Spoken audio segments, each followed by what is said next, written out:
Do you know how dedicated you have to be to cut a damn SUV in half with a fucking chainsaw? Table saw. The 90s parties, they hit different. Complete chaos. I believe that's called a Blumpkin.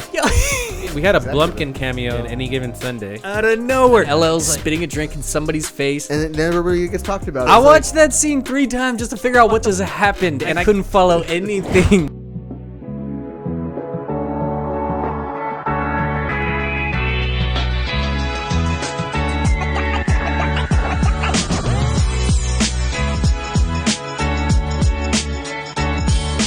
It is Super Bowl season. We thought, what better way to celebrate our favorite time of year of our favorite sport and go ahead and combine two of the greatest mediums, football and movies, and dissect Any Given Sunday from 1999. And to properly do this, I had to bring in the Dream Team squad, the Jam Wagon crew, joining us once again, Jason Wei-Tang Malabuyak. Hey, I had to make the drive out for this. We'll do the shark celebration a couple of times probably. But we made it out. We're That's here. right. And then, of course, with me as always, who has come game day ready, Justin DJ Jag Garcia. DJ, what's going on, everybody? I came ready. And you need to check the YouTube feed out to see this. He has come full on, geared up, I had the Steelers solar helmet pads in and the all. car. I didn't want to do all that, but so I should have. But he brought his helmet. I got the helmet. Yeah. Safety first. Headphones around it because those are effective at this point. I think I'm gonna take this off though, because it's a little. You need to. I can't hear it. I don't want you to keep it on. It was a good one of those things you The do. joke Like, was this there. is gonna be great. The joke But landed. the joke kind of wears off pretty quickly, especially when it's a podcast that most people are just listening to. So go watch the YouTube. That's a dark helmet from Spaceballs right there. Right, exactly. So let's start here. Is Any Given Sunday the greatest football movie of all time? I would want to say yeah because of recency bias, and I had a great time watching that 2.5 hour epic. But there's just way too many.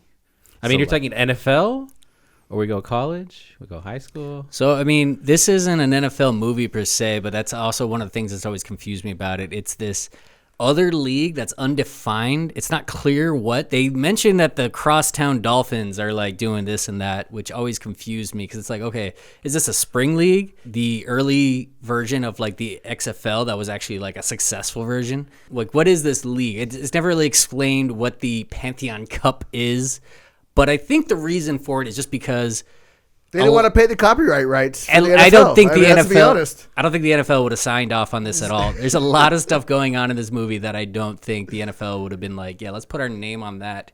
So they had to go with this whole fake league. It had to be the Miami Sharks. Plus, let's be honest, Dolphins versus Sharks. Like I don't know, man. Sharks has a little more bite to it. It does, you know what I mean? yeah. Yeah, I mean, I don't know, but a school of porpoises, you never know. Is that the same as a dolphin? I'm not 100% sure. It gets a little mammal hairy knowledge. in trying to figure out which one of those are fish and mammals. But you might be able to dive this in sooner. I think you nailed it. I think there was some copyright issues. I think because they addressed concussions for a little bit, that the NFL was like, that was early because they were like, "No, we ain't talking about that yet." NFL was like, shh. We got 15 Yeah. years before we need to even bring that That's up. what's crazy is this is in 1990. It's a huge part of this movie, and the NFL doesn't actually even start addressing it as a thing. It's almost like the one that actually blew the cover off it that they were like, okay, we got to start doing something about this. Was that concussion movie with Will Smith?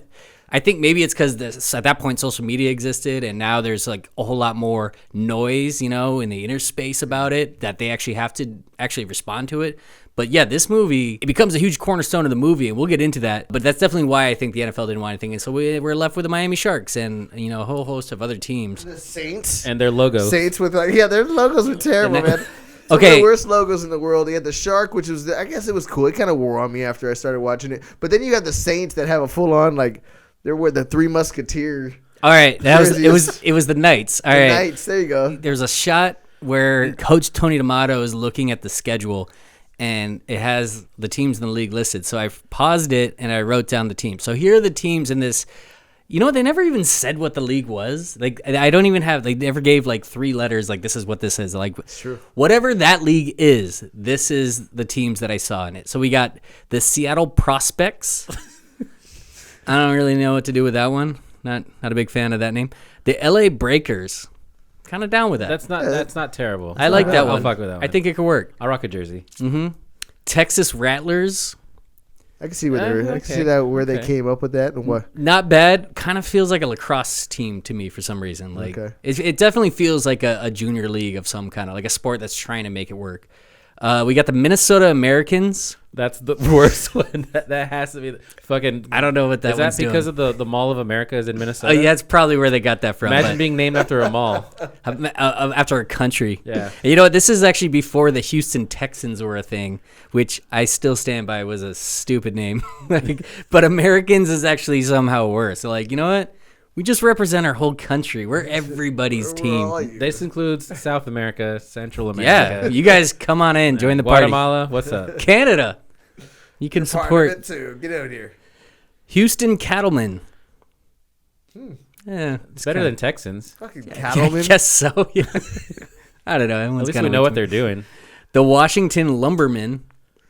That's a stretch. Yeah, I understand where they landed on that name. These names, these names aren't. A lot of men. They A lot of made men. sure Well, none of there's- these names have any like connection to any team that's ever been created. Yeah. Because none of these have any. I've never heard of any of these teams, so they did that on purpose. I'm Well, sure. yeah, that's No one's that's ever really going to good. use this name. Yeah. Don't worry. We're good. We had the Oregon Pioneers. Okay, Oregon A Trail. lot of Pacific Northwest representation in this league. The New York Emperors. I kind of like that one. I like it's a little bit of a nod to the Empire State Building, the Empire State Building. So, Chicago Rhinos. No. Not feeling that one. No. I feel like if you got a city like Chicago, there's a lot to work with, and the Rhinos now, in hindsight, just makes me think that of Key and Peele, because every time, like the sketch with like the 3 pumps, their jersey said the Rhinos, like that was always the team they used anytime. England they had a football Kingleberry? sketch. Yes, exactly. Colorado Blizzard. I like that one. I think it would have sounded cooler if it was the Denver Blizzard, though.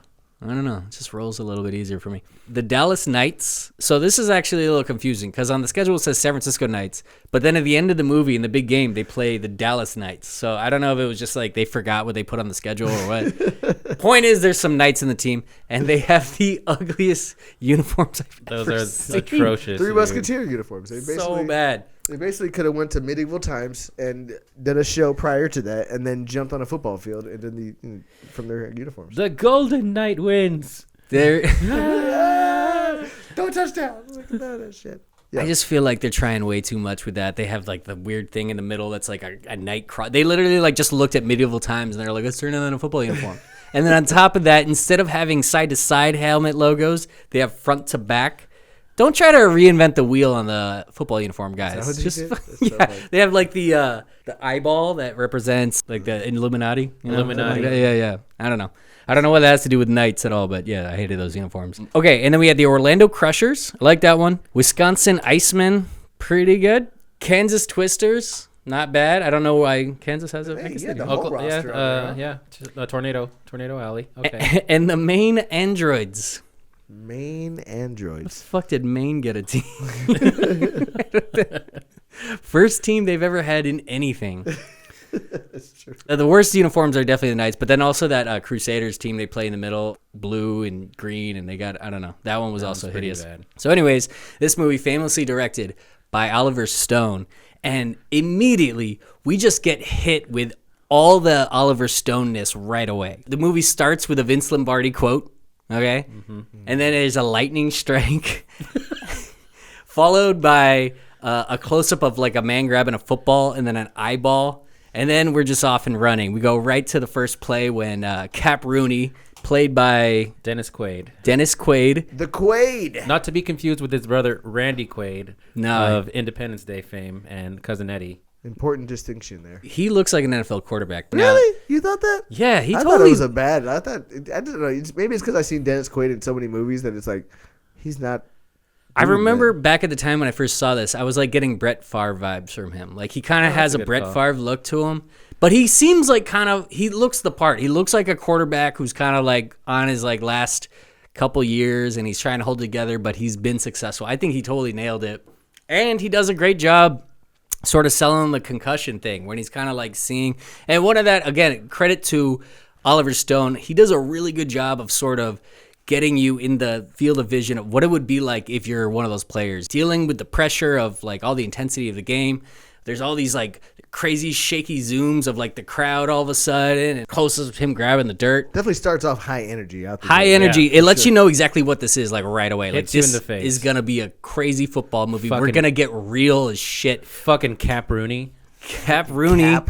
Yep. Cap Rooney's the cap. But I'm going to say right off the top, excellent casting in this movie. Like, just on and on all throughout the roster. Everybody, like, there's so many good stars that they caught at, like, a great time in their career. From the fact that Al Pacino is their head coach, who's just a legendary actor, and it just will not fail that role. Like, I don't know if this guy knows anything about football, but I want to listen to him. I'm going to follow him to the battle. I almost completely believe that he doesn't. Like, I do love at the very end, so at the end of the half, right after Cap gets hurt, and he's doing his locker room speech, he gets on him. He's like, "We just lost 2 quarterbacks." And he like yells at the offensive line, and then he's like, "All right, the defense. I don't know. We got to do something. we gotta make a tackle." It's like you're not the defensive guy, huh? Like that's not your specialty. I gathered that right away. Okay, defense. This is what we got to do here. I don't know. You got to do something. You got to do something out there. You got to make it happen. I don't know what you're doing. You got to stop flying around the fucking ball. Do something. Tackle somebody. Don't let these guys chew up the goddamn clock on us. You got to jam those receivers. I don't care. You make mistakes, make them big. I don't give a fuck. I'm not going to eat your lunch for that. A lot of watching Oliver Stone style, it hits all the points. It's got amazing visuals where you're like right inside the action. It's basically like, I heard that he wanted to kind of make like Saving Private Ryan, but football. And you could see that when you're like kind of like in the field of battle and everything looks like crazy. Transitions and edits and like other like visuals coming in, which could be a little bit much at times. But in some of the football games, like, I think it kind of works. Also like amazing dialogue scenes. Like we get all of that. We get the whole gambit of the Oliver Stone experience, like right off the bat. I would say, just my personal opinion about the movie, is that fact that it has so much action, like boom, boom, boom, boom, and then the times it does have dialogue, sometimes it just goes for so long with the dialogue. I'm so used to the action in the movie. I'm like, no, you need to get back to my brain's in action mode. It doesn't want to go in these long 5-minute conversations between him and Cameron Diaz. But that's just my own personal, like, you know what I mean? That was the one thing about this movie that was like, so much action, so much action. Now slow it down for the next 6 minutes, and they're going to talk. I think you need that, though. I think there needs to be a balance. Like, you can't just have, like... 3 minutes. I think that it's cool that they give you a little bit peek behind the curtain of what it's like to run a team. The kind of stuff that owners and GMs talk about behind, like, making decisions for football and stuff like that. I didn't like it. One thing I do hate that they do is the shots to the owner's box. I just hate the way there's just all these like, random people in there. I know what they're going for, but like it just takes away from the action for me. There's like always this classical music playing, and they're just like all these like stuffy people. Could not be many more opposite from like all the people on the other side of the glass. They really overdo it by the end of the movie. The dead owner's wife is just there, and she's like just getting loaded. Blasted. She doesn't care about. She's blasted, dude. Throughout the entire movie. She's like in outer space the whole movie. She doesn't know where she's at. She just knows she has dogs. Dead owner's wife, where she's just like living on a fortune now, and like she doesn't need to worry about it. She just live. You worry too much, honey. Have a drink. It's just a game, and also the cause, reason, and future of her fortune. But just no relax. Big deal. Yeah, there's so many amazing casting choices. Al Pacino at the tail end. He's obviously a legend. Jamie Foxx at this point was just really kind of getting started. I think this is the first movie I remember him being kind of like unimportant lead. I think before this it was Booty Call. Booty Call was great. And that was it. I love Booty Call. But that's a movie. He played Buns. Is that really his name? I just want to throw out his name because the name of that movie was Buns. It needed to be thrown out. Had that ass bouncing like a lowrider in a Dr. Dre video. But that's the kind of movie you would have expected him to be in at that point. This is the first time I think he was in like a role with sort of like letting him like stretch out a little bit, show a little bit of what he can do. And then you got Cameron Diaz, who's coming off like, I think the hottest point of her career. This is right after Something About Mary, when then suddenly everybody knew about Cameron Diaz. She was just like the hottest actress in Hollywood. So for her to like be this kind of conniving, maybe business savvy owner that like took over for her dad, I would say if we had somebody like that in life, like she would be a very notable personality, not just sports media, but media in general. Isn't that Jeannie Buss? That's Jeannie Buss, yeah. She's way hotter than Jeannie Buss, though. You look like Cameron Diaz. Saw Jeannie Buss in person. And, Oh, no. Look, don't take it as slander, Jeannie. I'm just saying you're dealing with peak Cameron Diaz coming right off of Something About Mary. I'm not trying to battle that, but don't hate on Jeannie. You can't. I'm not. I'm saying nobody can battle peak Cameron. Man, causing fights for no reason right at the top. Yes, that's what I do. But yes, who else did they have? Bill Bellamy and LL Cool J. I think you called them out earlier. Who had a fantastic scene about 10 minutes in that you had no idea or reason why. It just showed, hey, these two party. Bill Bellamy at this point, I remember he was a big thing in the 90s. Remember? And like MTV back in the day. He was like. So was this the end of his career? He was a VJ. Yeah, so he had only been like a VJ, but he was like the guy on MTV back when MTV was like cool in like the early mid 90s and it was like cutting edge. He made How to Be a Player. How to Be a Player. Yeah, I was gonna say How to Be a Player. We can check on that, but he was great in that too. Actually. Yeah. But that was like another one where it's like that's what you would expect him to make. And so him kind of coming in suddenly being the wide receiver, games himself up before the game, being like, I'm the greatest receiver of all time. I can catch anything. The best wide receiver that's ever lived. I can catch anything. I'm the best receiver that's ever lived. That's right. You know who needs to do that now? Who's that? Mark Andrews. Mark Andrews. We're coming off watching Mark Andrews drop an entire football game. Come on, Mark. Could have got a team in the championship game. So that's the time of recording at this moment. But anyways, I also noted that the product placement is incredible. Right off the bat, we get literally just a close-up of a metrics pack being opened. Like right after Cap goes down, we cut right to a close-up of metrics, which took me back. I haven't seen metrics in years. What but is I metrics? I don't even know. I don't know. It was like some nutrition stuff. Protein. Yeah. Oh, really? It was like blasted? Like they were purposely like paid for that spot on it? Oh, for sure. Oh, they're Really? all I missed over that. this I missed movie. that. It That's also shows up in like Willie Beeman's whole music video. And he's like, he has like the strawberry shake, and he's like, tastes good, or something like that. And then they cut out from the commercial and show it's on the big screen, where the scoreboard has advertisement for Pepsi, Budweiser, Qualcomm, and IBM. This movie got paid. And it just continues They all got throughout. sponsorships. That's football, baby. That's all it is. One more to note too. You catch this Under Armour. Oh yeah, Under Armour's all That's over it. I think where they launched after this movie. Oh, shit. That's Yeah, a good Under point. They weren't Armour. really a thing at that point, and they're still going strong. And everyone was to this like, day. "What's this Under Armour all about?" What's this like jockstrap that Yeah. Jamie Foxx is wearing that they zoom in and they got a fucking logo on it? So that's it. What's that logo say? Just so you know, Get some of that. Under Armour. It did make it popular. That was an early 2000s That's the early thing. yeah. This was the jump off point. Yeah. For sure. That's crazy that this movie was it, though. So is it the greatest football movie of all time? I don't know. Well, me, I have The Waterboy as my top. Really, anything Adam Sandler. What was the other football movie that he... The Replacements? No, that was The Longest Yard. Longest Yard. Again, a better movie, in my opinion. Then this one? Hell no. I would put Longest Yard above Waterboy, but I'm not putting either of them above this one. I'm putting anything Adam Sandler. Okay. But like, remember the Titans up there? Was Rudy. was Adam Sorry, I Sandler do in love this? Rudy. Varsity dude. Blues. Varsity. I'll say Blues. this. I presented 3 different options as an idea for, I wanted to do a football movie for Super Bowl week. I threw it over to the gang over here and I was like, what do you guys think? Jason's response was basically like, oh, option A, a lot of people love that. Option B is an awesome movie. Option C is pretty good too. So it was like, so Hey, one man. vote for everything. Okay. Nice. And I said, you know what? I guess I didn't help much. Yeah. But positivity going into the new year is all we need. I landed on this because of the movies. This one felt the most like NFL adjacent. So I felt like as a, run up to the Super Bowl, this was the call. So Plus, one of them was Little Giants, and that doesn't really connect with NFL too much. So I'm talking Although about- a classic. But we'll football go. movie. We could say that one because we've been talking about how we want to do Little Giants at some point, and maybe early next season. That's when we'll get into that one. But the NFL Giants and Little Giants, very similar early in the season for the Little Giants to the pros. How so? Little Giants are very much like the NFL Giants. in the Oh, fact yeah, that yeah. In the Absolutely. beginning, they're absolutely terrible. Yeah, they might have a Maybe better. the Giants can turn it around. Maybe they should throw Rick Moranis out there and see what happens. Annexation of Puerto Rico. Yeah, Little just- Giants coming 2025 later this year. So they cart Cap off, right? Then in comes back up Tyler Cherubini, who I put down. Did Tyler Cherubini have the worst game of football on record in football history?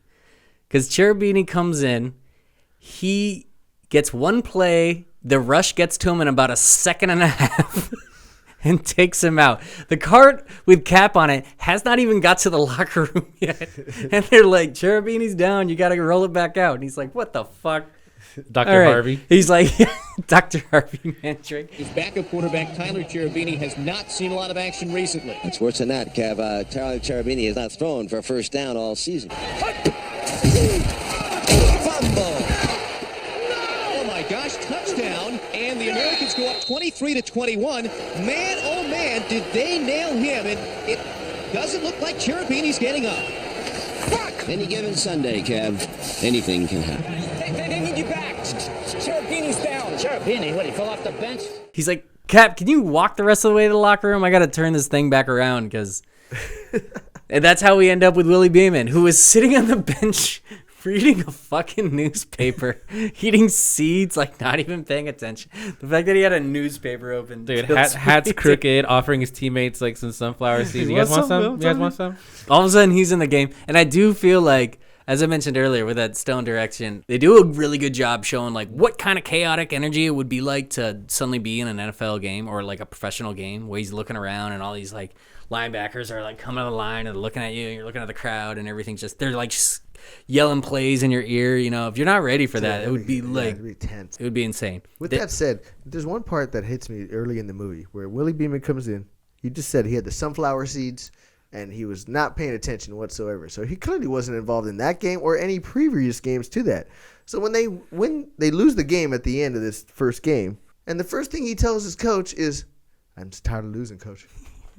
Motherfucker, you haven't been in the game or paying attention whatsoever. Like, what are you talking about? You're tired of losing. You barely got in, and you were what? Tony, they subtly dropped it that he's a 4-year veteran. They said that when he first comes in. Yeah, he's kind of been like a journeyman quarterback. He's bounced around out of Dallas. All right, well, that's like a Jacoby Brissett. Yeah, coach should have almost just been like, "It's all right. You've had nothing to do with any of that, guy. You're good." This movie wastes no time showing you the intensity of football, for better or for worse. Obviously, the intensity of the stuff on the field. Then they go to the locker room, and dude's like, "Get me out of this! I gotta go!" And Huge dump, and they're holding the IVs for him. They're on the field. Jamie Foxx is throwing up. Anything dealing with the locker room, the whole movie is just like in-your-face intensity, and they're like, "This is the way it is." I'm actually curious to know, like, the people that actually made this movie, like, how much research or if it was a lot of guessing. A lot of this movie feels like it's very on point and smart. But then there's also like a point when Cameron Diaz, a.k.a. Christina Pagniacci, she's like... Fantastic name. Yeah, great name. And she's like, at this point, we could get a second and a third round draft choice for Cap. And I'm like, who? I've never heard it referred to as a draft choice before. What do they usually refer to as? Draft pick? What was her name again? Pachowski? Christina Pagniacci. Pagniacci. Throughout the movie, they have her acting like she's a villain. Was she really, like, throughout the movie a villain? Like, I feel like she was just looking out for her team. She was trying to get some more money, move into a better place. Their stadium sucked, and she wanted to win games. And she was like, he's not the best option. He's the best. I feel like she was just a good owner trying to being a little more involved than she should be. But other than that, was just looking at, like, she wanted the best thing for the team. Let's get some results. Am I wrong on that? Like, as I was listening, they portray her as an asshole, but she really just looking out for the team. I don't think this movie really tries, and it's an interesting thing they do. I don't think they try to portray people as like heroes or villains. Like, this is supposed to be who you like, this is who you don't like. It's more just kind of like, this is how it is. And they're showing you kind of like the ruthlessness of being an NFL owner. I'm just going to refer to it as NFL from now on, just so I don't have to keep making this clear. This is supposed to be the NFL, even though we got the Miami Sharks on the fucking... And the Pantheon Cup. And the Pantheon Cup. We were talking about Super Bowls. All right, that makes more sense. sense. That's being an NFL NFL owner. I can see that too, because these are the kind of tough decisions they got to make. She's like, I know everybody loves Cap. I'm looking at this third stringer that's like making some waves. I think we could build a future off of him, and we still have enough value with Cap that we could get a second and third round draft choice for him. So, and she says some more cold-blooded shit when she's talking about Sharks. He's like, honestly, we'll cut him in the offseason. Nobody's going to want to sign a concussion case. He'll come back for 30% of what he was making before. Like, damn, some ruthless shit they're talking about. That shit for sure happens but in that's, the NFL, dude. I guarantee Absolutely. you, these are the kind of conversations that happen in meetings for sure. I think there's a lot of things that this movie does that I definitely don't think was touched on before. Up until this point, I think a lot of football movies had been either like very high school based or kind of with like a little hint of cheese, a little hokiness, a little comedy with it. I definitely don't think, especially with the visuals of the plays and everything, that anything had been this raw and real before. I remember when it came out, I still remember seeing previews of it, like, oh, this movie's going for it. Like, they're trying to be in your face about it. I think, and it still holds up. A lot of the stuff I think still holds up, you know, like players dealing with injuries, you know, reality of like trying to fight for your next contract. Oliver Stone just trying to ruffle some feathers. Players getting pissed off and throwing alligators at their teammates, which, by the way, I don't know if that scene came out of nowhere, and he literally grabbed an alligator within a minute because according to the way the scene went, where was that alligator? Where did he get an alligator from? He had it ready. Stored. No way it was in his car, and if it was, no, he was just like, it's a good thing I brought my alligator today. It's It's in my locker. I knew these guys were gonna talk shit on my dancing in the shower. Yep. Hang on, I got something for you. Watch this. And you know what? I call him Alan. And I wasn't gonna Get bring him, him. Alan. And I wasn't gonna bring him, but I had a hunch. I had a hunch. I was leaving the house. Today I grabbed was my the day. keys, and I was like, you know what? You're coming with me. That guy's house was also chaos too. Later when they show, I didn't even get his name. I just was writing him down as face paint guy. But there's a point later in the movie where they like show his house and he's got like kids. He's got like 9 kids running around. There's like Rottweilers in cages inside, just like barking incessantly. There's like music blasting. I'm like, who the fuck? You're gonna is love this this, but his psycho, name dude? was Patrick Madman Kelly. That was his name? Of course it was. I had zero doubt his nickname was Madman. I saw in the Alligators. Tattooed his eyes. Alligator Man. Those are tattooed. That wasn't just like black thing that you put on your wasn't? head. It was tattooed. He had tattoos. That's why he always had it. Really? I didn't even catch that. I didn't catch his name, but I was noticing in the credits it had one of the players' name was Beastman. I just assumed they were referring to him because he seems like a guy whose name would be Beastman, you know? Chad Beastman. He has a great football movie resume, by the way. If you didn't That guy? notice, that same guy was Latimer in the program. Great movie. Okay. And he also played a psycho, roided out. He's very typecasted. It's kind of his thing. And then he was in another unknown college football movie called Necessary Roughness. Oh, I love Necessary It's Roughness. a great movie. And he Sinbad? more centered in that one, a little more calm. It was early in his career But still. his agent was like, we're onto something here. Yeah. And I know exactly what to cast you in. Maybe lean a little bit more into the roided out psychopath with the face tattoos. You still got those roids? Okay. You got an alligator in the back of your truck? Pop him. You should have one of those. So shout out to him, and his name, by the way, was Andrew Briniarski. If you're listening, and I know you are, Give us a shout out. give us a shout. Tip of the cap to you, sir. Yeah. You're You a psycho wild man. motherfucker, you. And your house looks insane. I wonder how realistic it is that that's a situation. Because I bet you there is a lot of NFL players that have like Absolute 9 chaos. kids running around their house, but they're not even around. They like kind of like have like a maid kind of like trying to like figure stuff out. So when they go back, it's just kind of chaos at all times.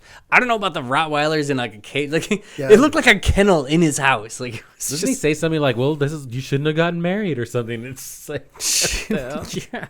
Honey, did you feed the dog yet? Honey, would you put the kids to bed? Why can't we afford a maid? Why the hell did I get married? Did the football teams back then just have like a priest on retainer? Like I believe so. On staff as like part of the team, just ready to like call in a prayer. Yes, they do have that one. Man, yes. I gotta say, man, Christ was having a great run in the 90s, dude. Like everybody was so in. You could just have like a priest like as part of the team, just be like, welcome to. He's the one that gives the end game pep talk speech. He doesn't even like just give a prayer. He's just like, gentlemen, we've been here before. You and I have been in some tough places together, haven't we? I went to my playbook. And the book says the rain falls on the just and the unjust alike. Now, we just lost 4 in a row. He gives a better speech than Tony does at halftime when he's telling the defense, I don't know, we got to do something. We got to do something. Make a tackle. And then meanwhile, we have defensive coordinator, Jim Brown. Who's like in That's practice. who that was, right? I was like, yeah. that's Jim Brown, isn't it? But his attempt is just being like, you guys are fucking stupid. I'll make the plays for y'all to learn them, and then you don't execute. Like, he's literally just like pointing at the Let's board. give Jim Brown His some whole credit thing- in his like acting on this one. He really did kill it on the.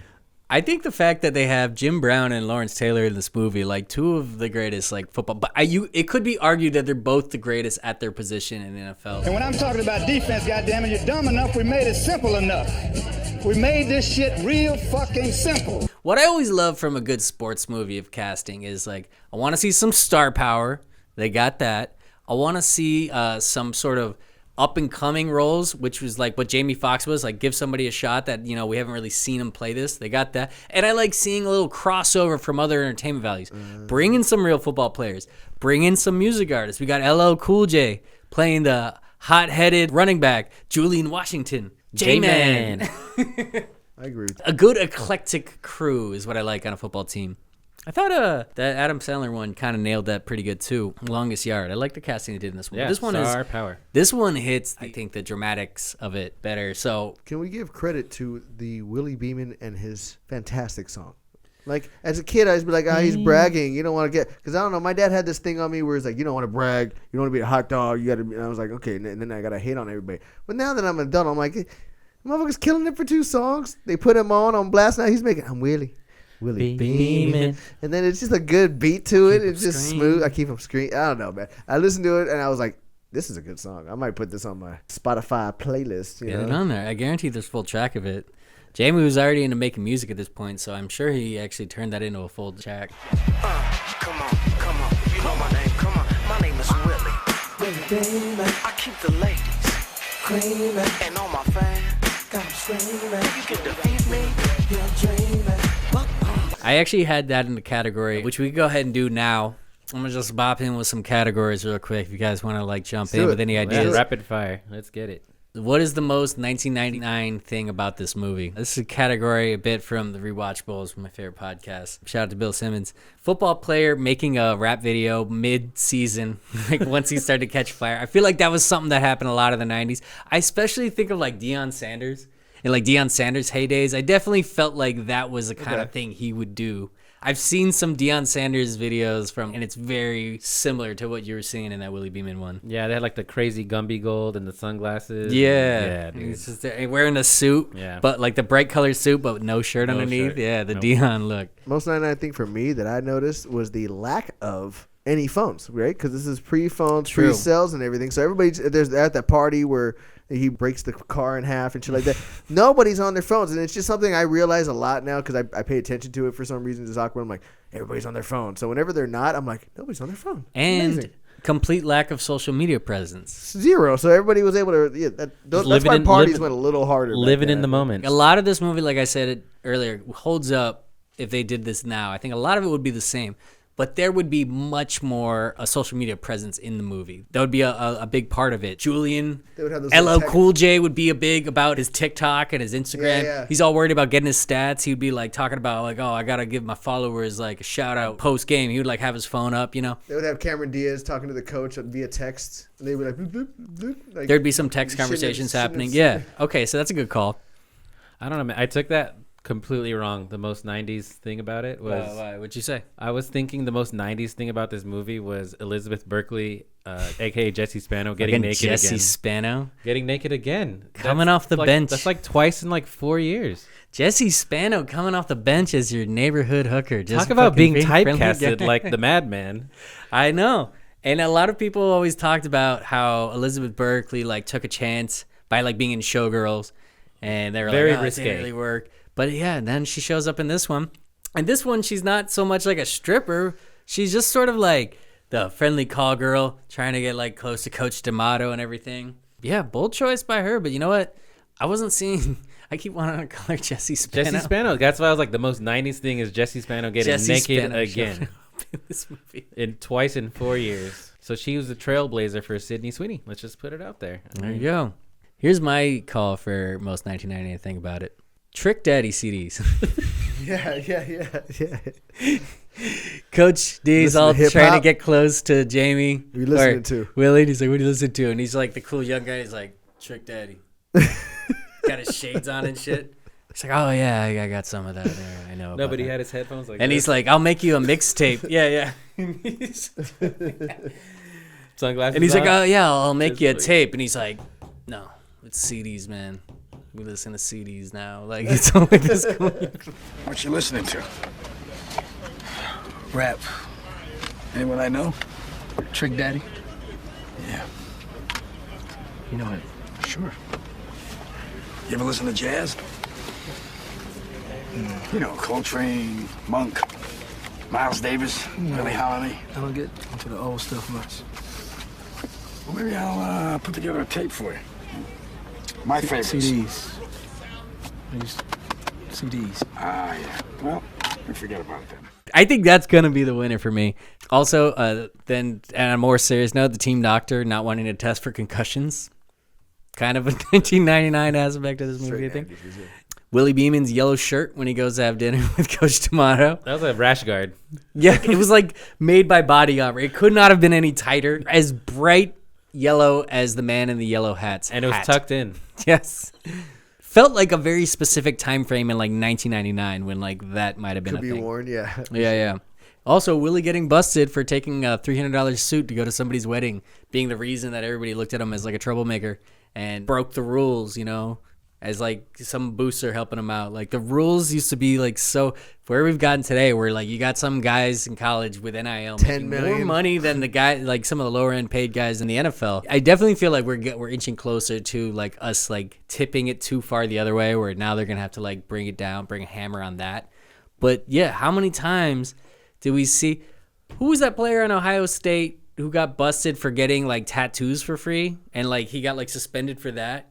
And it's like, I don't know. That's kind of up to the tattoo artist's choice if he wants to like hook you up with tattoos. I don't know. The rules used to be so insane. So the fact that kind of set a spiral for his whole career, like going down, I thought was very interesting and very 99. And then finally, Tony. This list got darker as we went through it. But then when he's talking to Cap Rooney later, and he's like asking him if he's okay, and he's like, I don't know. It's my body. It's feeling. He's like, you'll be all right. You just need the needle. Classic 99 conversation right there. Doc got it wrong about your back? I don't know, Tony. It hurts a whole lot more than I thought. I think I pushed it too hard. We all play hurt, Cap. You just need the needle. Yeah, I'm sure that's it. Okay, so just to get back to where we were in the movie. First of all, I want to give a shout out to Jack Rose, who had it first. Jack Rose, played by John C. McGinley, is that his name? Oh, Dr. yeah. Cox from Scrubs. The journalist. Yeah, great casting. He says right when he first gets in, he's like, he's the future of the team. Willie Beamen hasn't even done shit yet. He was at the front of it. Jack Rose had it first. Really? It's like a broken play. Damn it. Doesn't know any of these plays? Give him a chance, all right? The guy knows the basic package, but he's only taken a few snaps. It's the future of the team. And then I wrote this about Jack Rose.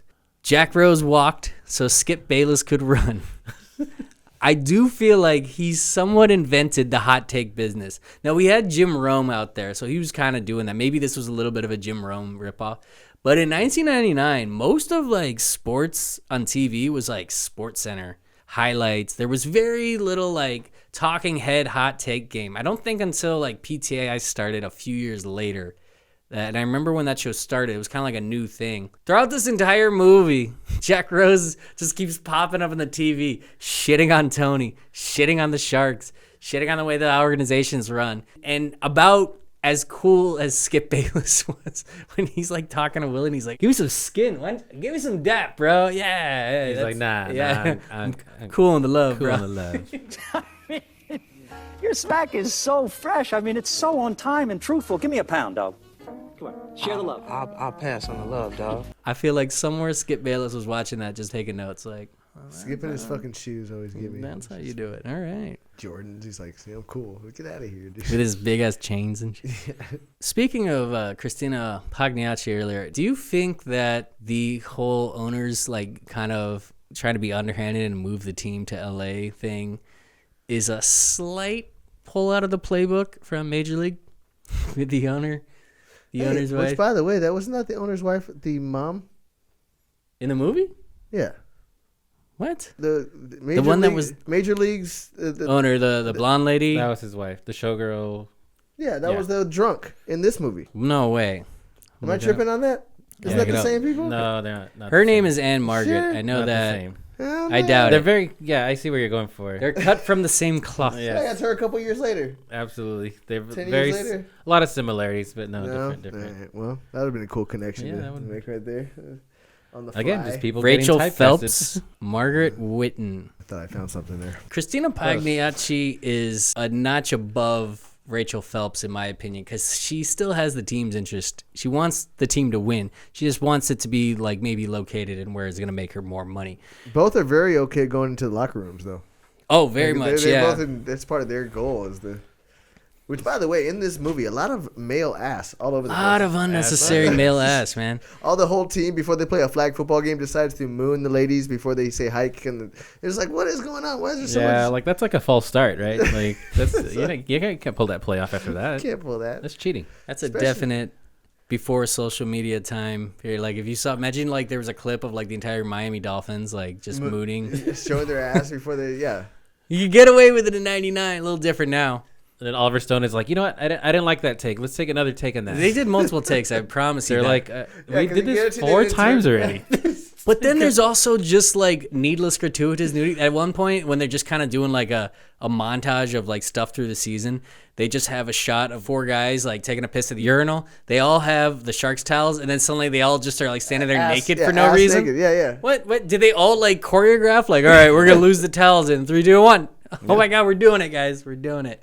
They're like, what's the snap count? And then they all took their towels off. Snap. Now, the level of random ass in this movie and then, of course, a little excessive. The alligator in the shower scene. Yeah. Christina coming in the locker room, and they just randomly just have it's just a massive dong just standing. Some guy just chilling. Casually standing there. No hurry to go anywhere. He's just like, I think he's that way.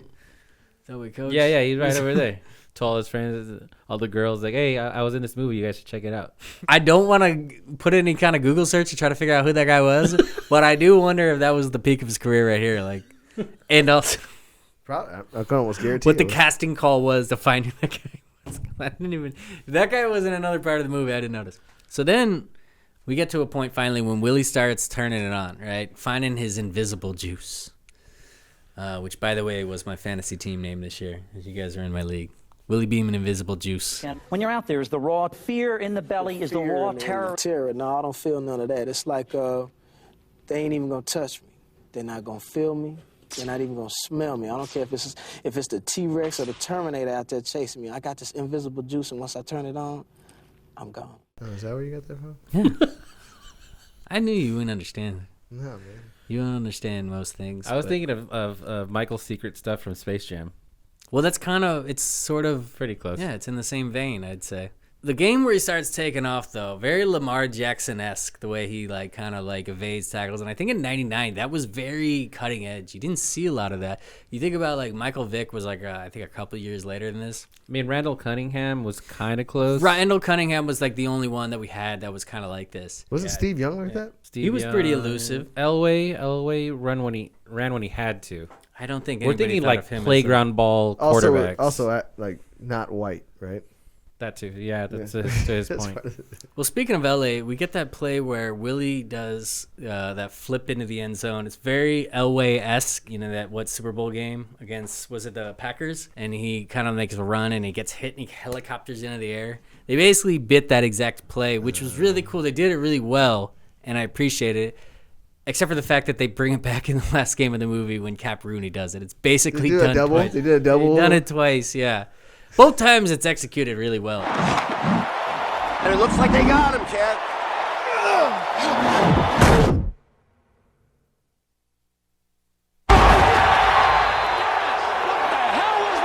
Holy mackerel. That is football. Cap had one of his spun. Mm-hmm. And then Jamie had a forward flip one. He looked more like Elway with it because Cap has more of an Elway thing going on. And he was left-handed. Yeah. But then right after the details. He gives Tony a stare down right after that play. So he changed the play in the huddle. Then immediately gives him a stare down. And I was trying to figure out, like, considering he was a third-string quarterback, who obviously is like a journeyman and almost should be like appreciative of the opportunity he's getting, like, I was like, why is Willie coming at Tony with like such attitude like right away, like immediately the second he starts playing good at all? He won't even give him the time of day on the plane when he's talking to him, and he's like sitting next to him. He's trying to like talk to him about like, hey, I lost my father too, if you ever want to talk about it. And he's just sitting there and he's just like, yeah, man, I got Trick Daddy to listen to. You good? We good here? Trick Daddy, baby. Trick love the kids. Trick Daddy CDs. Trick Daddy actually is a song in this movie. Okay. What's up? Shut up.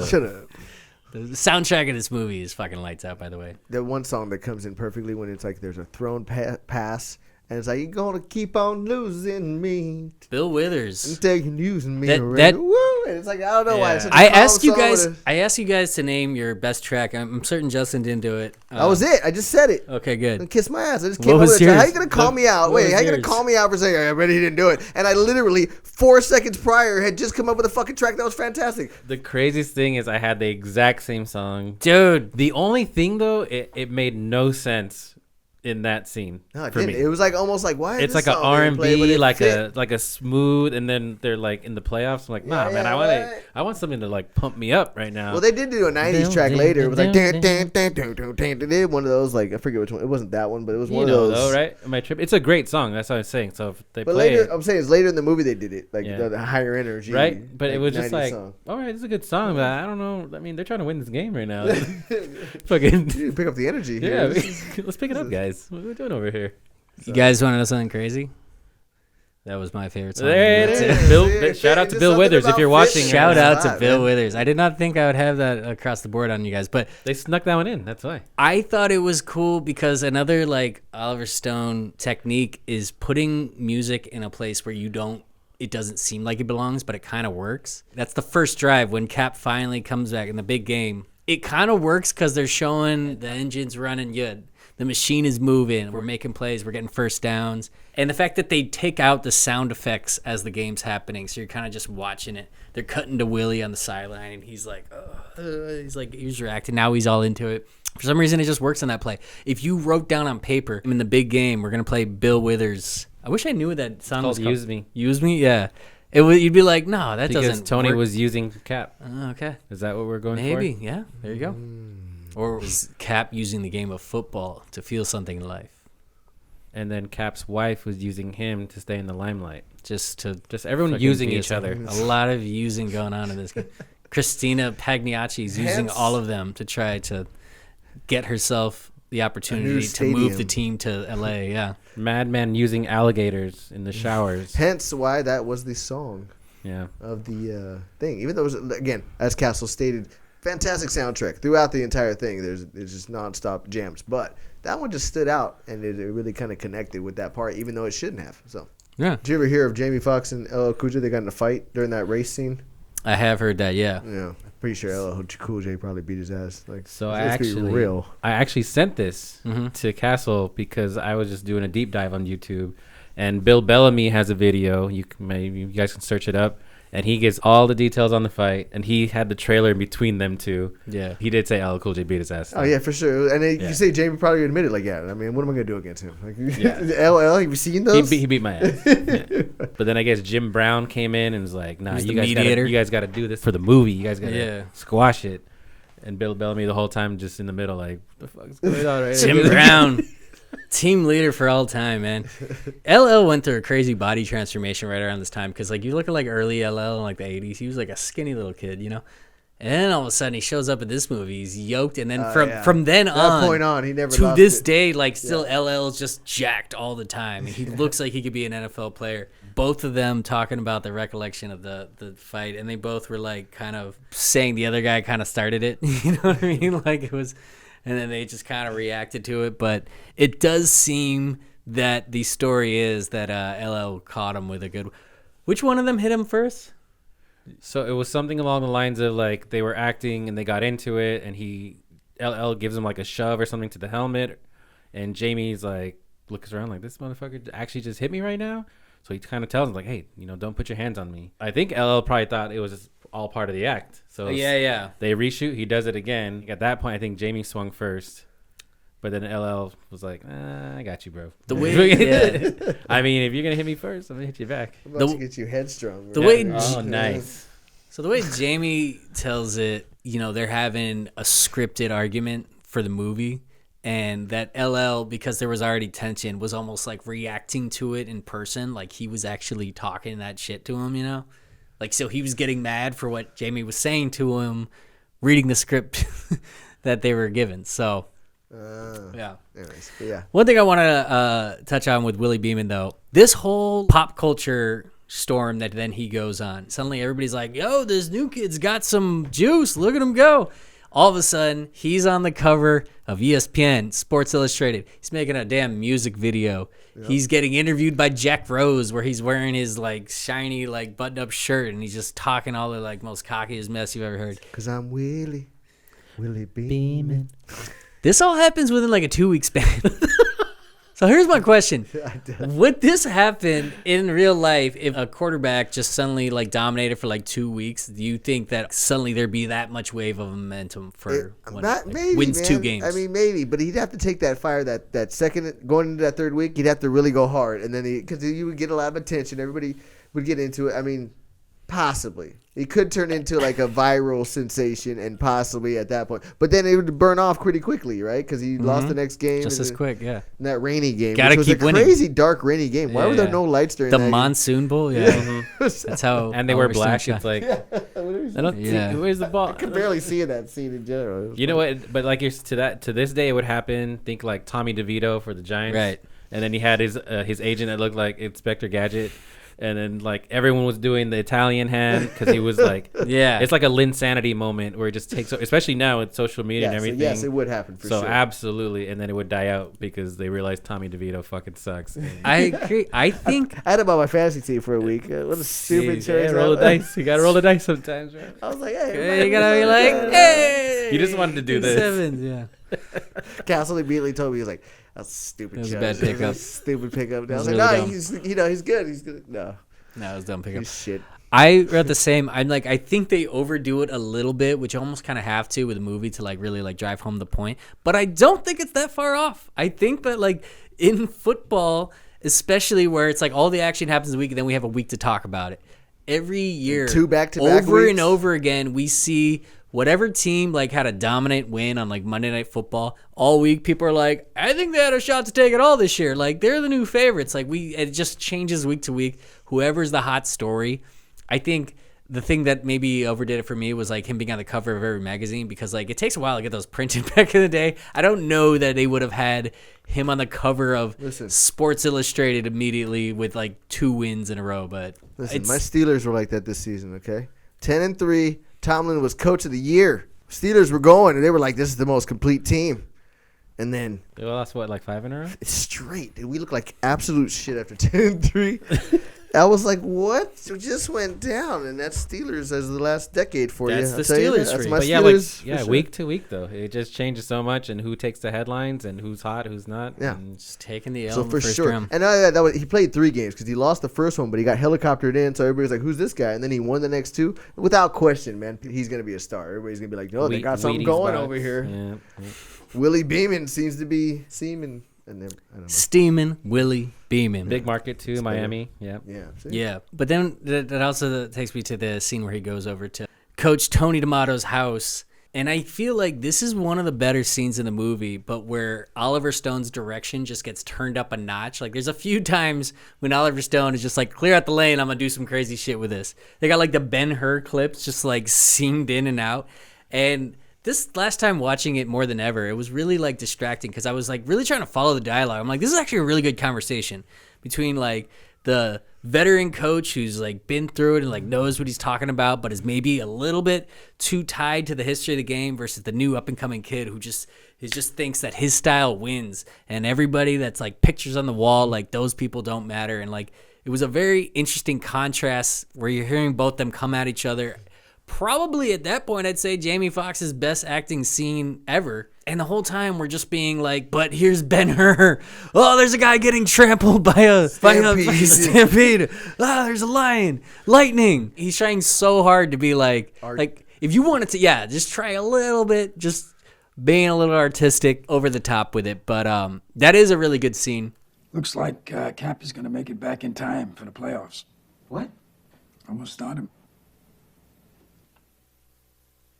I knew that's the only reason you got me here. I knew you was gonna sell me out. Cap's a leader. He's a team player. That's bullshit. Need a that team is such to win in the bullshit. He playoffs. ain't half the athlete I am. You look me in the eye and tell me that Cap is a better player. Cap's a better player. I guess there was somebody else out there winning them last 2 games, huh? I put the points on the board. He lost 4 in a row. I lead by doing. You kicked ass. Yeah, kid. I did. But I'll tell you something. Cap Rooney's been doing it for years. And his time is over.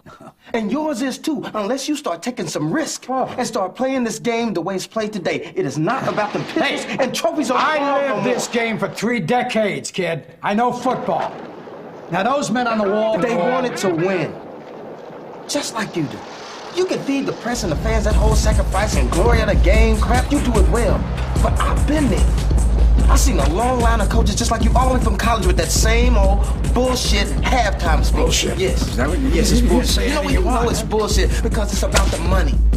Raking in the TV contracts, fat cat boosters sitting in the skyboxes, the coaches trying to up their salaries, and the whole time, what you looking for? You're looking for the next black stud to take it to the top 10. Get you in a bowl game. It's the same way in the pros. Except in the pros, the field hands get paid. Come on, don't play that race card on me, kid. 25 years I work with men of your color. Maybe it's not racism, maybe it's placism. Brother has to know his place, right, boss? I don't understand what you're talking. What are you talking about? By the way, Oliver Stone makes a cameo in this movie. Did you notice that? Yeah. I missed that. What's his name? His name is fucking Tug Kowalski. Fucking Tug Kowalski. He's the play-by-play guy. Play-by-play and guy. the whole time I was like, this guy's famous, right? And this is the fucking Yeah. director. And I was like, oh, shit. Yeah. And his name is Tug, like T-U-G. Yeah. You definitely saw him in the Former movie, but you might pro, not know. former NFL pro or football pro. So that brings me to this question. Best name of the movie. Several options here. Hit it. Tug Kowalski. That was a strong start. It's a strong start. Montezuma Monroe, played by Jim Brown. Luther Shark LeVay, played by Lawrence Taylor. And the winner for me, Dr. Harvey Mandrake, played by James Woods. Jimmy Woods. Jimmy Woods for the win. Dr. Harvey Mandrake. He sounds so corrupt. Is a real important character in this movie because like a lot of this is about like just how teams would go about switching results, doing whatever cutting quarters they would to like try to protect their own ass and win on the field. But like ultimately, these people they don't really care about. Pagniacci talks about cutting Shark in the offseason because he's not going to be worth anything to him at that point. So like force him to play right now. Who cares? His health is on the line. Like I said earlier, a lot of this is like you get some good actors, you give them an opportunity to cook. Dr. Harvey Mandrake has his whole spiel when he gets called out in practice, you know, and he's now he's playing isoball and he's like, these men are warriors. They made that choice long ago. Who am I to tell them what they should do with their bodies?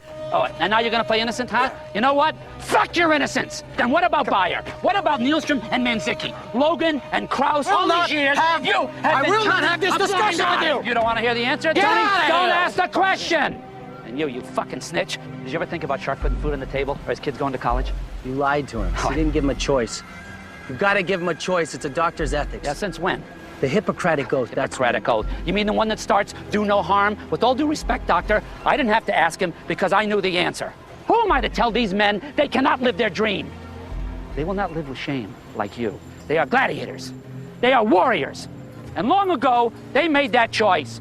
Not you, not you, not me. Just Jimmy Woodsing all over the field. Love that scene. Yeah, you know, this movie really does put a spotlight on that concussion. Man. It does, yeah. Like, you don't realize over and over again.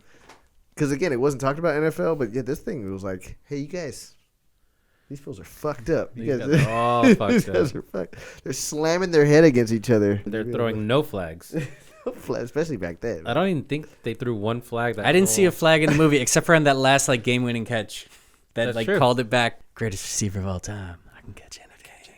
Speaking of that, though, it was almost a sobering reality at the one scene when Jim Brown, of all people, was he Shark he was talking to? He's like, hey, man, have you ever seen one of those old punch-drunk boxers? Can barely remember anything, is stammering around. You don't want that to be you. It's like, oh, man. Upon recent memories, I'm like, Jim Brown, like literally the first person I think about when he's describing this. Jim Brown, the last few years of his life was exactly. Did he get there? Yeah, oh yeah. So he went from like this movie was 99. You would say from that point almost. He passed away, I think, 2 years ago. And then from like you say the last 10 years, he was like starting to. Yeah, the last few years. Wow. I didn't. I mean, it's yeah, man, you can't hit your head. I worry about that with me with what I did in college, man. Slamming my Justin head against spent the door. a lot of college slamming his head into my doors. I doors. spent a solid 2 years weekly slamming my head into a metal door, and I worried. Like I sincerely, like, did I do damage? Yes. I used to do it till I got dizzy. At this point, you might be asking. I used to purposely concuss myself. Yeah, I'm pretty sure you. Dude. Yeah, that's a concussion. Why, yeah. Justin? Why did you slam your head on doors? Because I would never be able to put dents. And we never knew. In a door. No, I said, because I was like, dude, I'll never be able to put a dent in a door the rest of my life. This is it. This is my time to shine? This is my time to put dents in doors with my head. Shit. It's my time to put dents in doors. I don't understand. I really don't get it. Castle didn't understand it back then either. I was like, I have to do it, dude. That should have been, if we could have had like senior quotes in college, like that should have been Justin's right there. This is my chance to put dents in doors, man. I'm going to take it. Nobody else. You think you're going to stand in the way of dent a door with your head? You take it. Do not stand away in front of a man in his dream.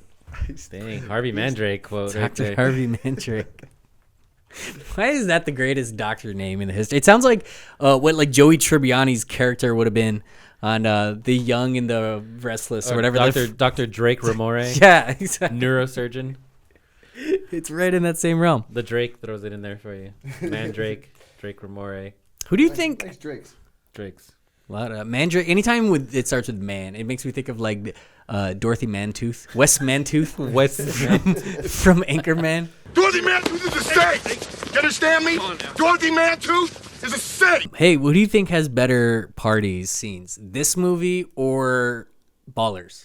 The show with The Rock. I mean, I love the Ballers show. Those 90s parties got to be, they hit different, dude. You know why? Your wife is No downstairs. phones. Your No wife phones. Is downstairs. That's why. Yeah. Phones. Your No wife phones, is downstairs. no social media. You're ripping blow off of random girls, sitting on the toilet, getting, I believe that's called a Blumpkin. Yeah. A Blumpkin. We had a Blumpkin cameo in Any Given Sunday. Out of nowhere. Out of nowhere. fucking left field. LL Cool J, Bill Bellamy. One of the wildest Quick scenes of the late 45-second 90s. scene I that's watched that scene 3 times just to figure out what the fuck just happened, and I couldn't follow anything, man. We got LL Cool J doing lines off of Breastises. sneezing on him. Breastises. Bellamy's sitting there like just getting a Blumpkin. and he's like, yeah, this girl was talking about your sausage is wet, and then suddenly some other lady busts in. She's like yelling at LL or something. I didn't quite get the deal of who she was. There was no established anything with that beforehand. It's complete chaos. This is when Oliver Stone's directing gets like too much, because like all of a sudden LL's like spitting a drink in somebody's face. Him and Bellamy are like kissing each other, and suddenly the ladies, like one that was giving the Blumpkin is like, fuck you, and she's soaking. What happened to her? I didn't even know. I literally swear to God, I watched it back 3 times and be like, I'm trying to take notes. And then that scene goes away, and it never really gets talked about. The fact that they party. It's just the life of the players. It wasn't man. like they got in trouble or anything. It was just they party. I gotta imagine that a lot of actual NFL players probably watch this and like, man, What are you my doing wife to doesn't us need right to be now? seeing this. I don't know how ingrained in reality these parties were, but like it definitely didn't do the NFL I'm players. pretty any sure those favor. are pretty accurate. Minus Yeah. the fucking cutting the car in half with a table. Do you know how fucking dedicated to revenge you have to be to cut a damn SUV in half with a fucking how long- did you do that chainsaw? quick? Table saw. A table saw on top of that.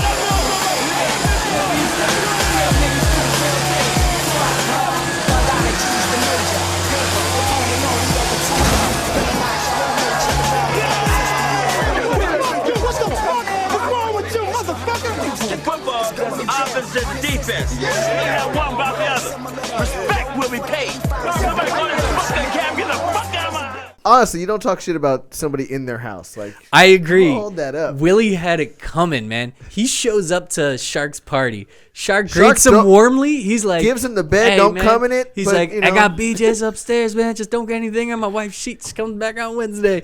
Like he is laying out the red carpet for you. First thing you do is get in there and just start talking all that business. Just be like, man, the defense need to play better.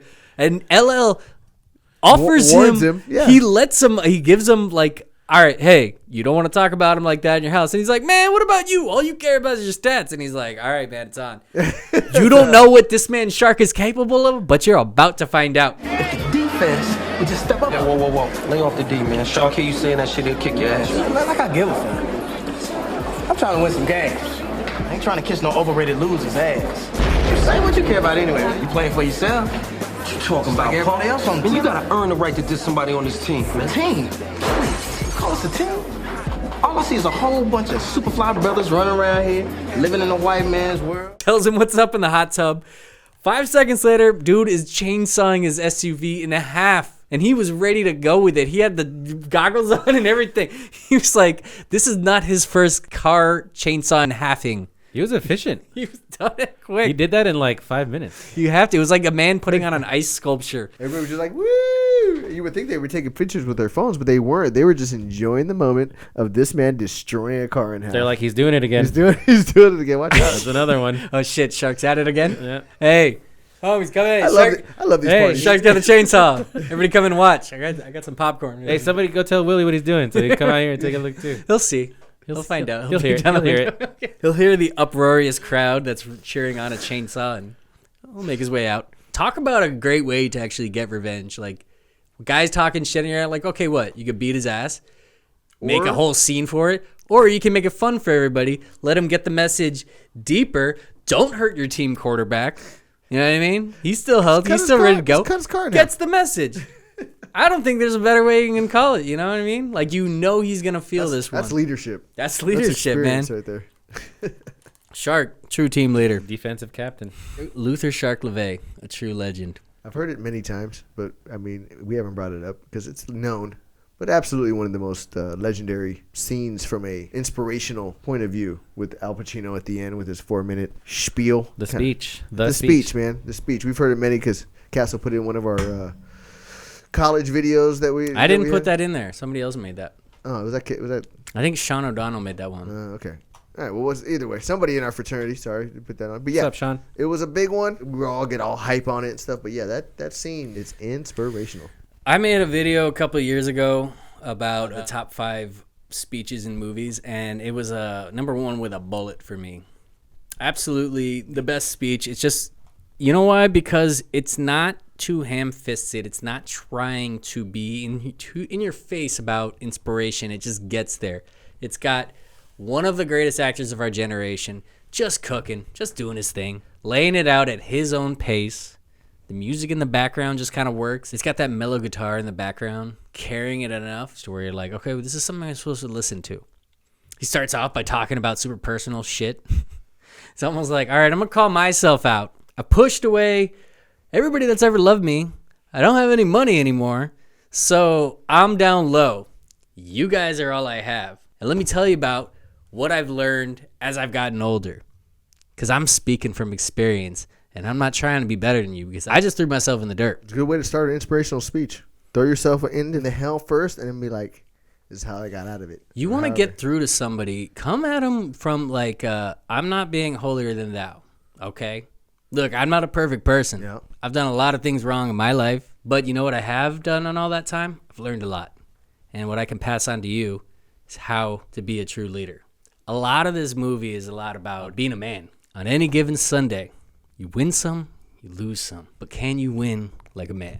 That's the main quote they always go back to. That came from the original owner, Art. What was his name?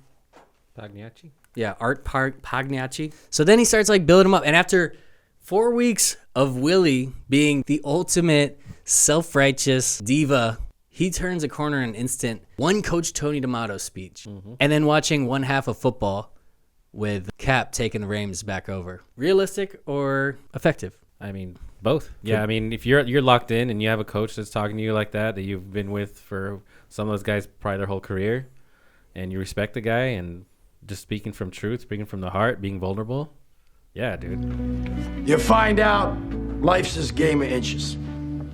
So is football. Because in either game, life or football, the margin for error is so small. I mean, 1/2 a step too late or too early, and you don't quite make it. 1/2 second too slow, too fast, you don't quite catch it. The inches we need are everywhere around us. Hell yeah. They're in every break of the game, every minute, every second. On this team, we fight for that inch. On this team, we tear ourselves and everyone else around us to pieces for that inch. We claw with our fingernails for that inch. Because we know when we add up all those inches, that's gonna make the fucking difference between winning and losing. Between living and dying. I'll tell you this, in any fight, it's the guy who's willing to die who's gonna win that inch. And I know if I'm gonna have any life anymore, it's because I'm still willing to fight and die for that inch. Because that's what living is. The 6 inches in front of your face. Now, I can't make you do it. You gotta look at the guy next to you. Look into his eyes. Now, I think you're gonna see a guy who will go that inch with you. You're gonna see a guy who will sacrifice himself for this team because he knows when it comes down to it, you're gonna do the same for him.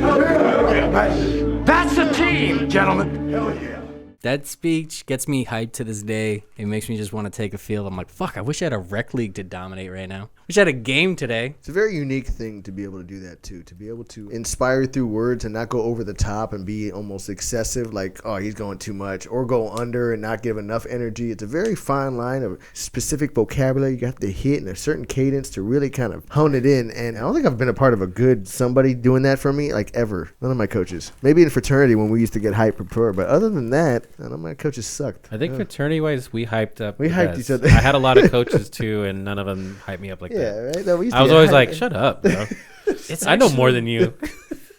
It is a good point. I don't recall too many my wrestling coach. We all had shit coaches. My wrestling coach in high school delivered some effective stuff sometimes. I do remember that. That's it. You know why? Because they're not the greatest actor of their generation like Al Pacino. Yeah. That's the difference. By the way, so did we discuss that already? Is he a good coach? What is coaching in that era though? Like you got a defensive person, you got an offensive coordinator, so you're basically just kind of like keeping everybody in line. Well, I'll tell you what it wasn't, but that he brings to the table is the swag of wearing a sports coat with like a button-up shirt. I don't feel like there was a lot of NFL coaches doing that at that time, but they do that now. No, I don't. Everyone's wearing. I think it works though. I think he makes it work. It pulls it off. Like he feels like an actual NFL head coach, and that's kind of what I like about his coaching style. I can't tell if he's an X's or O's guys. It feels like he's short on that. Like he doesn't seem to make. At one point, he like calls 2 plays in a row, and then Willie Beamen's always just like same play, and I'm like, maybe you shouldn't be shouting that to the sidelines. I don't know. I know this coach, Nick, and he's a prick. This is a setup. I've seen this before. All right, we'll run it again. Tony. Let's do it. Come on. Okay, let's do deuce left, 22. Yeah, 22, blue swing. 3rd down, 5 to go. Less than 2 minutes left in the game. All the Sharks have to do is hold on to the ball. And then the other coach was just literally like, you're running the same play. Like he tells us. That's why they brought in the offensive coordinator too to change it up. But no, he's Nick Crozier. That's what I was gonna say. I think the brains of the team is actually the offensive coordinator Nick Crozier, played by Aaron Eckhart. So I think Tony's just like the leader of men. When Christina's going off on him about like how he's not getting through to the players, and you see it play out with Willie, and this goes back to what I was saying earlier about how Willie's just cold to him right away, which I was like, why is he immediately just being a dick the first time he's actually getting to play? And you know what it kind of reminded me of? Do you remember when Baker Mayfield got drafted to the Browns?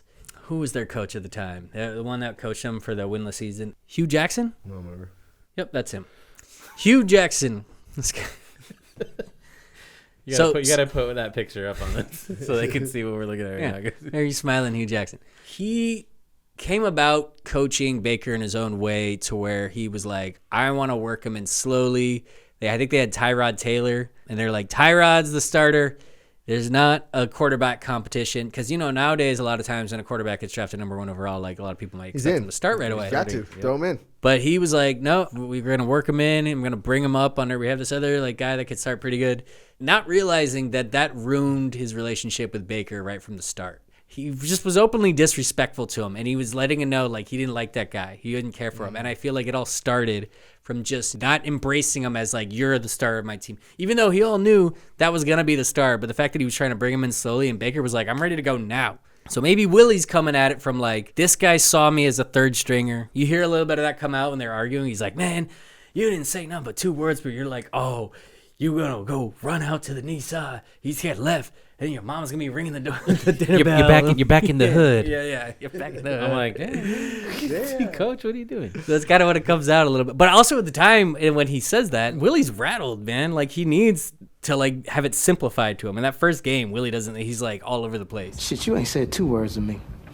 Till Cherubini went down. Then it was, go out there and play like you're in the hood.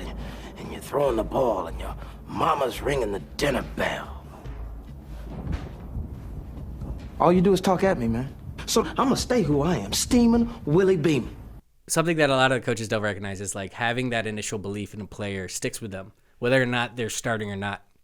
So then once they get the gig, they remember if you believed in them when they were a third stringer. So I think that's what that taps into. But Tony pulls him back in with this awesome speech, lets him know that you got to fight for your teammates. It's not just about you.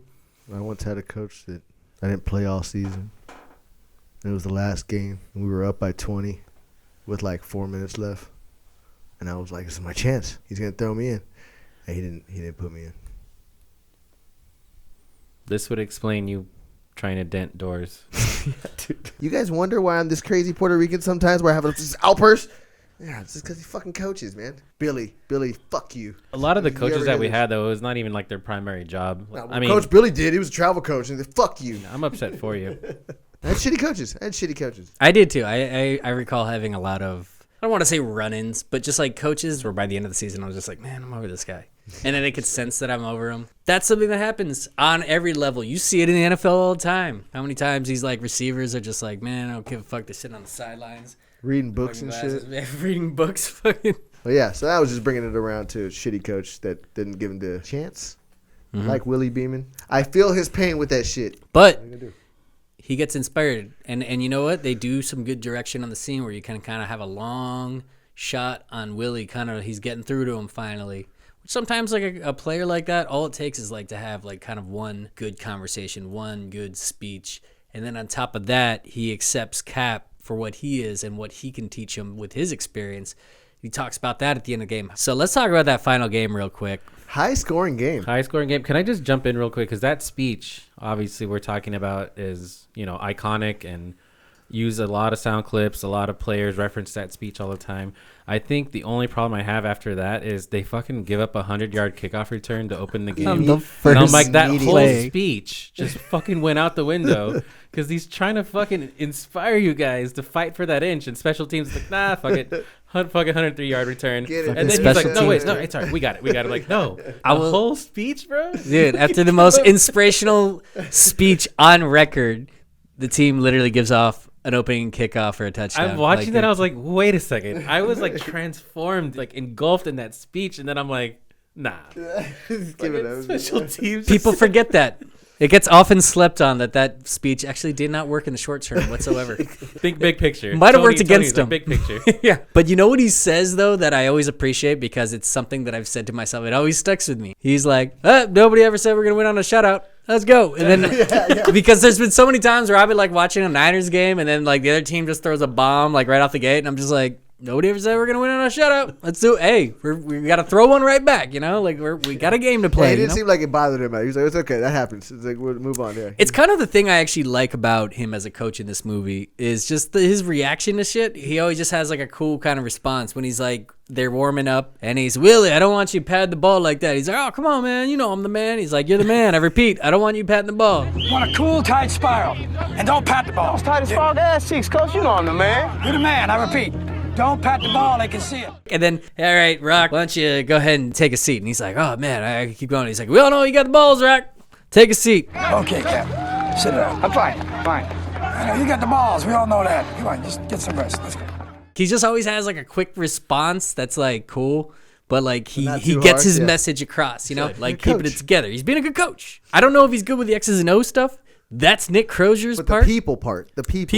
He's a man of the people. He's a good, a leader of men. That's clearly what he's best at. But obviously not good enough with the X's and O's because they gave up a fucking touchdown right after the best speech of his fucking life. But I think that game is in the running for me of best football movie game ever. It's up there.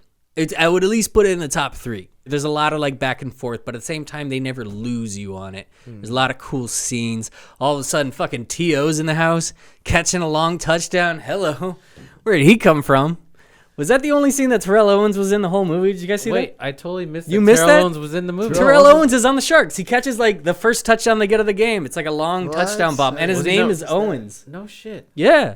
Missed that. This is like young Terrell Owens. This is probably like second year in the league on the Niners. I think like I'm still caught up on that kick return TD. I was still quite upset about it. It's cool. They like pick him up and he does like one of these. It's very quick, but his name is actually Owens. You can see it his back. Yeah. Sick. Very good back and forth game. A little bit of a chess match with was that Johnny Unitas, the other coach? That was played him, it? Yeah. Shout out Cap Rooney for that first half. He laid it out on the line right there. Oh, yeah. Fucking has his John Elway moment to try to get it in.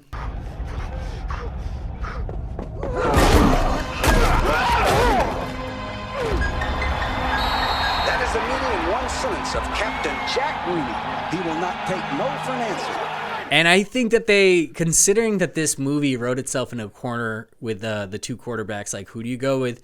Again, they're not making one out to be like, this is the one you should root for, or you should root for this one. They both make their case. This is what they're going through. And they handle it beautifully the way it gets handed off at halftime. And he does it without even saying to him. And he's like, never forget what you did for this team. And he's like, do what you got to do, coach. And then he sits down with Willie. And he's like, this isn't about me and you anymore. I need you to lead this team. He never tells Cap, I'm sitting you. He never tells Willie, I'm starting you. He just gets man-to-man with both of them, and they both get what's at play here. Willie. That'll stop the running back. This isn't about you and me anymore. You gotta lead this team, Willie. When they look in your eyes, they gotta believe. I know. And then fucking Christina Pagniacci comes in like a fucking storming bitch. Storming bitch. Just throws a chair. Well, look who's here. Halftime locker room visit. Just making her way down from the luxury box. I'm going down there. Sorry, is the classical music getting too loud for you up there? And here we go. Willie's off and running. I like that. He tells him just, let it fly. He gives him a little good pump-up speech, and now we're off and going. Willie immediately throws a pick six. That's the other thing I was just gonna say that, dude.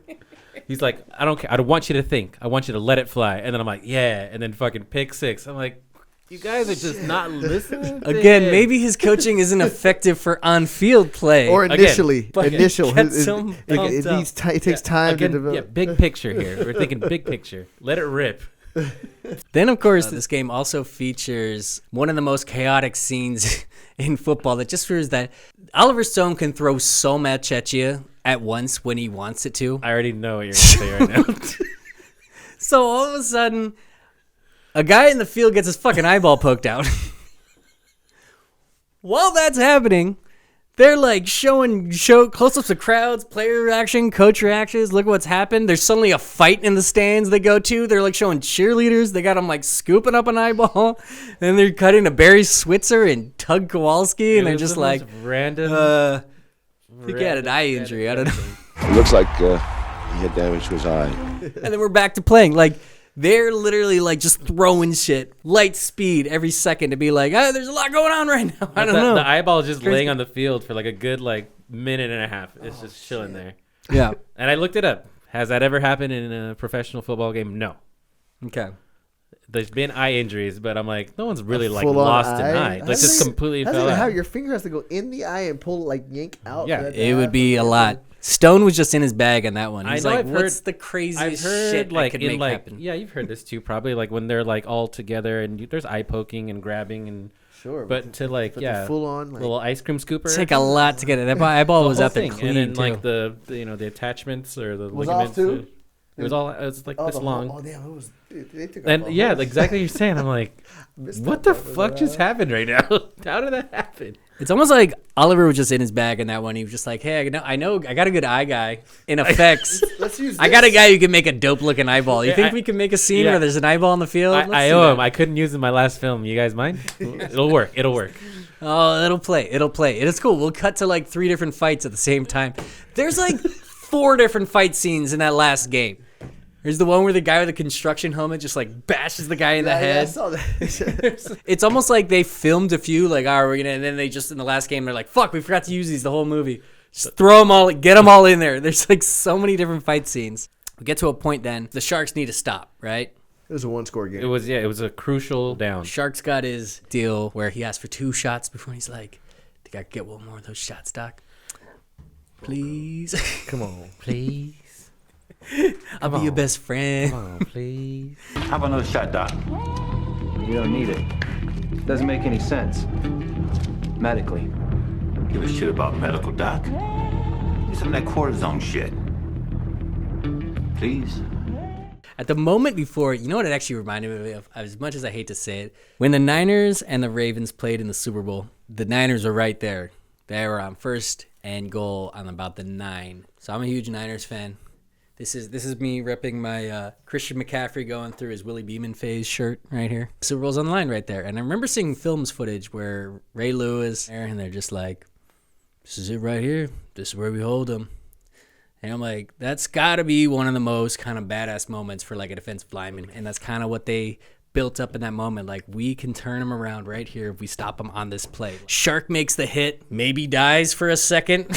For sure was dead. Not clear. Definitely died. Yeah, he was dead. It's not even clear that he could walk afterwards. He has to get stretchered out. They said he's not breathing at one point. But he's cool because he's worth $1 million. He got $1 million. Better not drop me. Worth $1 million. Better not drop me. Don't you guys drop me. I'm worth $1 million. I know you're like trying to distract me with your helmet. I recognize. Like, just he's locked in right now. He's not listening. He's doing the thing where he's just like, hey, This look is where at we me, stop look him. over here. He's Luther. This is right where now. I go full on Shark LeVay on it and stop you on 4th and 1. He's a method actor. And I just right keep here. pushing through. Jay-Way understands me. I totally understood. I didn't question it one bit. Coming to when the you end put of the that on. game. This is a critical time, dude. It's time back for the helmet back. They end up calling Comanche. Nick locked Crozier's like, what? Are you kidding me? And again, I just love the way Coach Steve responds. He's like, well, this is what coaching's all about. We're going to run Comanche. I got a hunch. Comanche. Tony, we got 9 seconds. If he stopped in bounds, the game's over. There's no timeouts left. This is what coaching's all about, Nick. Julian Washington fires it all the way down the sideline, steps out of bounds. He's like, unselfish. The guy who's been worried about his contract and his stats all year decided to step out with 4 seconds. And also the effect they do where it's that close-up of the clock where it's like a quick flash and then the time changes. Awesome effect. Love that. Like zoom in on the light bulbs. Yes, the zoom is like that's pretty cool. 5 seconds. Like I said, sometimes it's Oliver Stone editing. Pretty fucking cool. Then on the final play, Willie jumps like 9 feet in the air. Super sick. Jump over the pile. Get you some of those Metrics protein bars. Strawberry ones. Delish. And they say he like fumbles it and there's like a thing. And I wrote down, did anybody love a single line in this movie more than the ref who gets the ball? He goes, touchdown! That's his one line in the movie. And he milks it. He makes it count. Watch out! Watch out! Touchdown! I'll throw it in right now if I can find I it. want to see that audition tape. Yeah. Give us the best touchdown. Oliver Stone, yeah. Oliver Stone gave him a speech too, like Tony D'Amato. We need more. Try one more time. Yeah. I also wondered, though, on the flag play, did the replacements bite that? Because the replacements did the same thing a few years later. Like, it seems like they had the dramatic game-winning play, and then they're like, kind of a typical thing that I would guess it's a happen, common so thing, you yeah. kind of see Definitely if you're the Chiefs. Although your team used to be that before. Easy. We're fucking terrible right now, so just soak it in, all right? He's like, let me have... But hey, these colors don't run right here. He's like, let me have the... I appreciate that he supports his team, even when they should have the first pick, but even don't even have that. So, you know? Yeah, they just don't want to see me happy. Niners totally fan. We've been there. They gave me some great years. Coming there.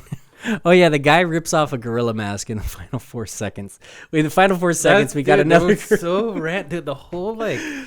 Actually, so much going on. The most annoying one of it was the owner's box. I was annoyed with the owner's box so much during the movie. I didn't feel like it really mattered. But in the final drive, they keep cutting back to like Cameron Diaz and her mom just having like conversation that's like, who cares? Who cares? I don't care. What is that? This conversation, like you can't even hear what they're saying, but like, I don't care. I'm invested in this game. Why aren't you guys? They're the two dogs. Christina, aren't you like the fucking owner of the team? Why aren't you paying attention? She's like, I don't know, things are changing. Like, and it's like they're literally on the final drive with like 30 seconds to go. And they're like just sitting in their luxury box with the classical music playing with their fucking little dog. I don't give a fuck. They're not even watching the game. I couldn't believe it. Not even watching the game on the final drive with the whole season on the line. I get that Mrs. Owner's wife is like checked out because said that football ruined her life. She doesn't care. Yep. She's just there to drink and party and like hang out with upperclassmen. That's her whole gang. Christina Pagniacci, you're not going to pay attention while your quarterback that you're trying to like make franchise player is like leading the team down the field. Well, I guess as an owner, it really doesn't matter. You get the result at the end, and then you make decisions on that. She's a hands-on owner, though. She shouldn't be paying attention to what's happening. Anyways, that whole cutaway to those, it's just it drove me crazy. Irritated Castle, clearly. Yeah. So that ends the movie, and then my only question at the end is, where the hell does Tony go at the end? They have that final like little conversation, and he just disappears. Like, and then Jamie throws a pass, and then he's just like, "It's my shoulder," and then he's just gone. He's like, he was a ghost the whole time.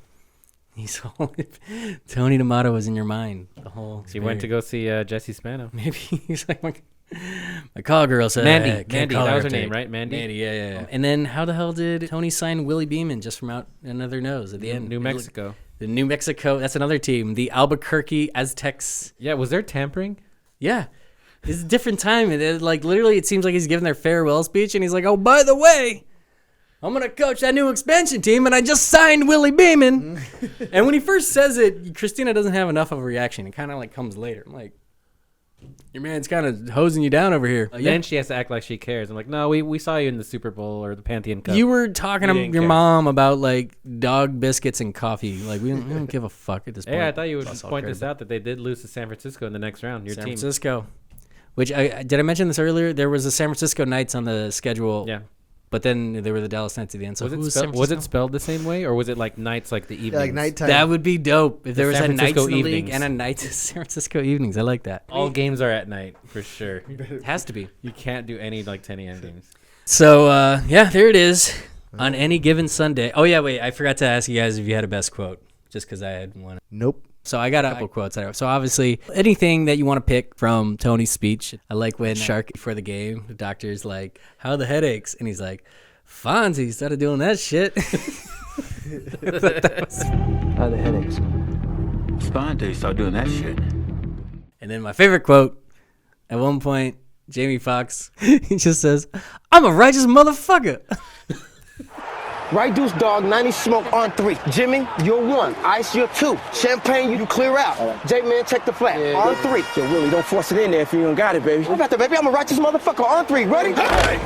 Hey, we fight for that inch. We fight for every inch. It's 6 inches in front of your face. Put your helmet on. Did you say 6 inches? Yeah. I'm 6 inches on a good day. Enjoy your Super Bowl Sunday, everybody.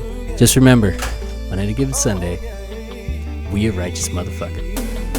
Sacrifice, don't give up the fight. Everything will